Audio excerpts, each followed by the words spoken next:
granniopteryx, granniopteryx. She knows the truth, she's linking every link. There are some times when it's nice to be able to say I told you so. This is not one of them. You may notice that I have 2 copies of the headlines here. That's because this here is a picture of Vikram Digwa, and I can't bear to look at his face. So what I've done is I've simply duplicated the front page, and so you're getting 2 versions of the headline. I'm sorry, I just don't want to look at those mad eyes any more than I have to, and I hope you'll forgive me for that. Now, he was sentenced to a 21-year prison term for stabbing Henry Nowak. So there's going to be a jump cut here while I scroll the page up. Right, that's a relief. I've scrolled past the picture now. He was jailed for life for the murder of Mr. Nowak and was sentenced to a minimum of 21 years in jail. Later on, the sentence was referred to the Court of Appeal as being unduly lenient. So it looks like the government have decided that that's not enough. And to mollify the crowd, they've started some sort of an action. Nothing has really happened yet. It's just words so far to say that 21 years isn't enough. That is a bone being thrown to the crowd. It's completely performative. And I'm using the word performative because I'm going to be using it again. This whole thing is a performance. They are hoping to mollify us by giving this madman a long sentence. He doesn't deserve ever to get out of jail, that's for sure. But he is going to appeal, and this is what I said would happen. I said he would appeal, and something that hasn't turned up yet, but will, I predict his appeal will be on the basis that he didn't actually kill Henry Nowak, the police did. And there is a validity in that argument. And the government are doing this 21 years behind bars. That is quite an unusually long sentence. They've given him that 21 years in the hope that this will take our minds off what the police did. Well, it hasn't taken my mind off what the police did. And he is going to appeal against that. And perhaps when the dust is settled, the dry turning of the legal process will actually say he didn't actually murder Henry Nowak. He just mortally wounded him. This is my prediction. It is not one I am giving to you with any sense of, with any conviction that he isn't guilty. I'm not saying he's just before somebody says, oh, do you want him let off? No, I don't. But I think he's going to get let off because of what the police did. Now, let's look at what the police did. I heard an interview. I heard a discussion about this case. And a person in the discussion made the comment that the police were performing for the Sikhs. That is, they saw this family of Sikhs in front of them and they thought that they would perform the, let's get tough against racists script. And that's why they were throwing Henry Nowak around in that way and not listening to him and being cheeky to him as well. Being cold and callous and unsympathetic and unbelieving. This was all a performance for the minority group that they saw in front of them. And in a sort of way, that might have excused their actions. No, it doesn't. They might have been performing. In fact, it's highly likely. But when somebody says they've been wounded, that should have kicked in the training that they have for dealing with wounded people. No, they didn't want to hear what Henry Nowak had to say, and I'm going to explain why I think they didn't. But I'm just going to get on to the other comments. Somebody else made a comment underneath my video saying that they thought that the police had been trained that way. That's how they learn from childhood that white people are horrible. The teachers tell them that at school, and then they go to the policing college, and the policing college tells them that police are institutionally racist, and they have to remember that whenever they're in a situation between ethnic minorities and white ethnic Brits, and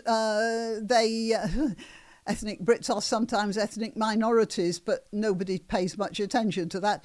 And that was the reason. So again, the implication was that the police were just victims of their training.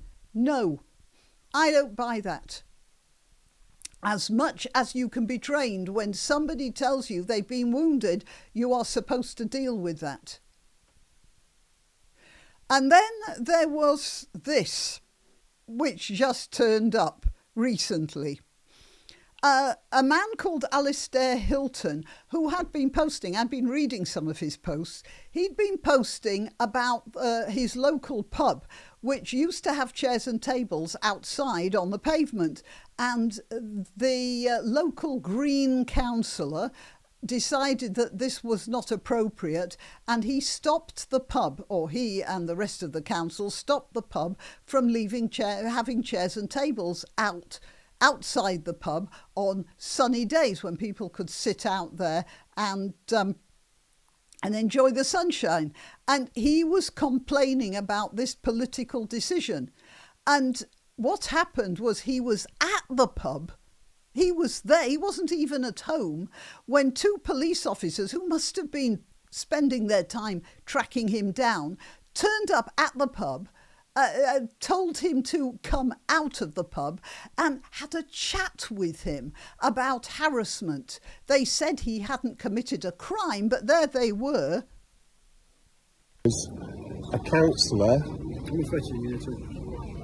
all booted and suited with their vests on and their radios and, you know, all the stuff that is just calculated to intimidate.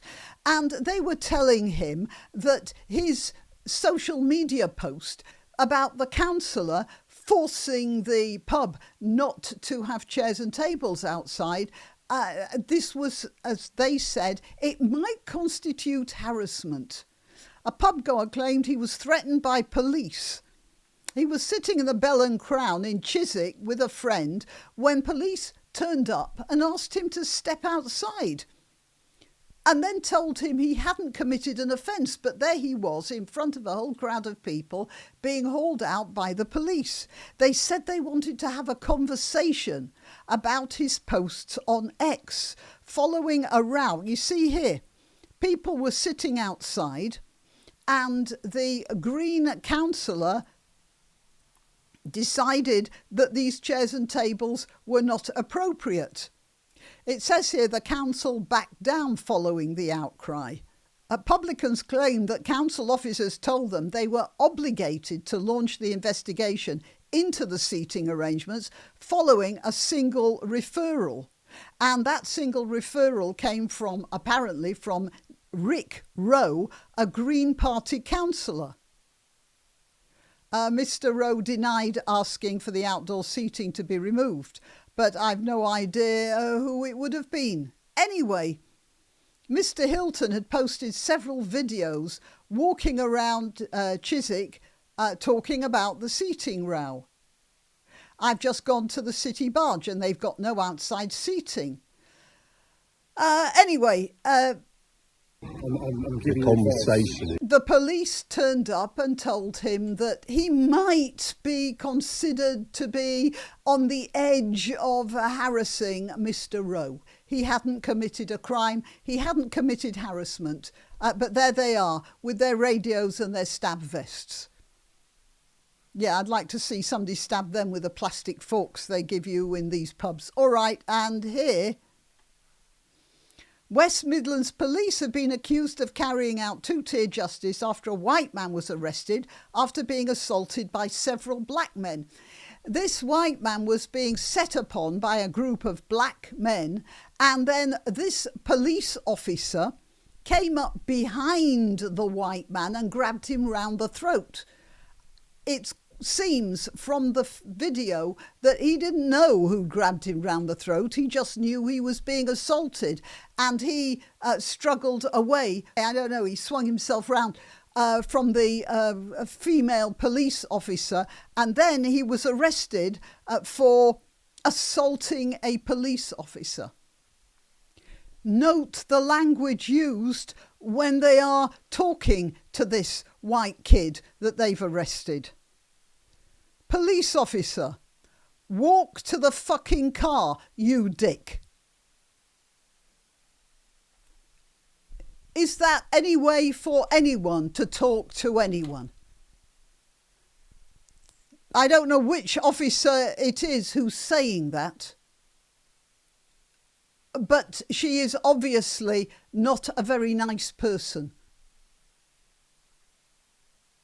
She was selected for being not a very nice person. And so you have to ask, how did this happen? I mean, we don't expect all police to be really nice all the time, but that is something special, isn't it? How did it happen? Now, let's go back to the comment that these police officers are a victim of their training. I don't think so. A human being who hears that another human being is in pain and says he's been stabbed and is lying on the ground offering no resistance, a human being would not grab this person, roll him over and handcuff his hands behind his back. That's not what a human being does. That's not training anymore.